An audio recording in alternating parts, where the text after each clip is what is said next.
Assalamualaikum warahmatullahi wabarakatuh. Saya Ilham M. Faisal, kelas Sosiologi C semester 5. Saya di sini akan mempresentasikan hasil UAS dari Sosiologi Hukum tentang persamaan dan perbedaan sistem hukum di dunia dengan menjelaskan opini dari saya. Langsung saja pada materi yang pertama, yaitu sebab-sebab adanya persamaan dalam sistem hukum di dunia. Yang kesatu adalah kebutuhan masyarakat yang bersifat universal.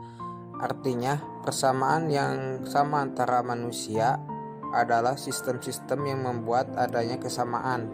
Salah satunya adalah timbulnya sifat kemanusiaan seseorang membutuhkan orang lain dalam hidupnya. Yang kedua adalah persamaan politik dan kebudayaan. Adanya pola kebudayaan antar dua negara yang bersamaan, misalnya adalah hukum kita Indonesia dengan Malaysia. Karena adanya hukum yang hampir sama dan politik dan budaya yang hampir serumpun membuat kedua negara ini memiliki pola sistem-sistem hukum yang hampir sama. Selanjutnya adalah adanya pertukaran atau pengoperan kebudayaan antar bangsa. Jadi, jika di suatu bangsa adanya sebuah pengoperan suatu budaya, maka sistem hukumnya akanlah sama. Contohnya adalah pengoperan hukum yang terjadi di Eropa pada masa lalu. Sistem hukum Romawi yang dioper di berbagai negara di Eropa Barat membuat beberapa negara menganut suatu hukum yang sama. Contoh lainnya adalah sistem hukum yang ada di Uni Soviet pada era perang. Karena banyak negara bekas Uni Soviet yang merdeka, membuat beberapa negara belahan bekas Uni Soviet memiliki hukum yang hampir sama dengan Rusia. Selanjutnya adalah sejarah pertumbuhan dan perkembangan hukum yang sama. Persamaan dalam hukum beberapa negara atau dalam sistem hukum juga disebabkan karena adanya sejarah pertumbuhan hukum yang sama, seperti hukum adat dengan hukum Anglo-Saxon yang kedua-duanya bersumber pada kebiasaan dan keputusan kepala adat. Jadi, jika di suatu negara ada pertumbuhan perkembangan hukum yang sama, maka mereka akan memiliki pola dan sistem-sistem persamaan yang hampir sama dalam bidang sistem hukum. Oleh sebab itu, karena adanya pertumbuhan ini menyebabkan adanya pola yang hampir sama.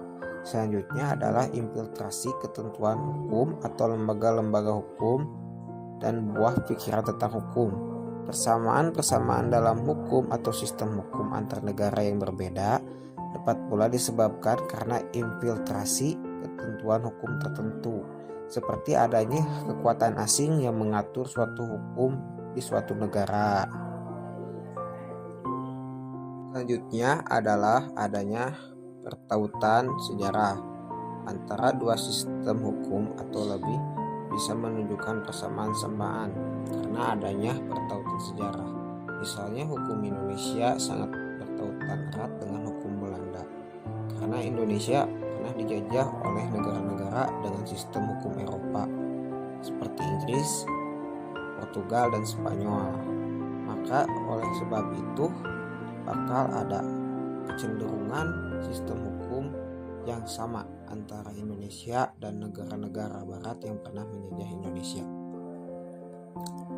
Selanjutnya adalah sebab-sebab adanya perbedaan-perbedaan antara sistem-sistem hukum di dunia. Yang pertama adalah keadaan tanah, iklim, dan suasana. Kebutuhan-kebutuhan yang universal akan menimbulkan cara-cara peraturan yang sama pula, dan sebaliknya akan menimbulkan perbedaan. Salah satunya adalah perbedaan keadaan tanah atau yang bisa dikenal perbedaan geografis. Perbedaan negara yang tropis dan subtropis akan membedakan sistem hukum yang ada di negara itu, seperti hukum di Indonesia yang tropis dan hukum negara Belanda yang berada di iklim subtropis akan perbedaan sistem-sistem hukum. Yang kedua adalah cara berpikir dan pandangan hidup dan karakter suatu bangsa.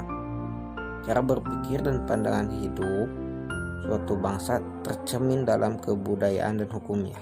Menurut cara berpikir dan pandangan hidup yang berbeda juga melahirkan pengaturan yang berbeda. Sebagai contoh adalah perbandingan berpikir orang Barat dan orang Indonesia.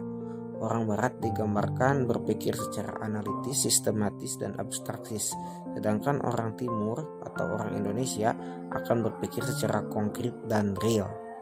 Sedangkan pandangan orang Barat lebih digambarkan sebagai seorang liberal dan materialistis, sedangkan orang Timur atau Indonesia digambarkan mengutamakan kepentingan orang banyak dan alam bersama menganut hal-hal yang magis. Yang ketiga adalah sejarah pertumbuhan dan perkembangan hukum yang berbeda.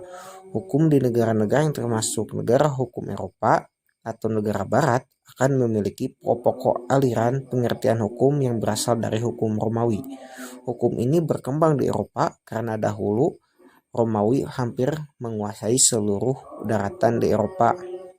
Oleh sebab itu, terjadilah sebuah perbedaan hukum yang mendasar antara negara-negara Eropa dan negara-negara yang berada di Asia. Ini menjadi salah satu perbedaan kontinental antara negara-negara di dunia. Selanjutnya adalah perbedaan pola politik dan kebudayaan. Sebagai contoh, dikemukakan dalam hal pengaturan tentang kepemilikan atas suatu benda. Kebudayaan ini adalah salah satu pola politik yang dialami oleh negara Vietnam yang berpaham sosialis komunis, sedangkan negara Barat memiliki paham liberal, sehingga adanya sebuah perbedaan yang mencolok di bidang sistem hukum. Terima kasih, presentasi yang saya sampaikan cukup sekian. Bila ada kesalahan, mohon dimaklumi. Wassalamualaikum warahmatullahi wabarakatuh.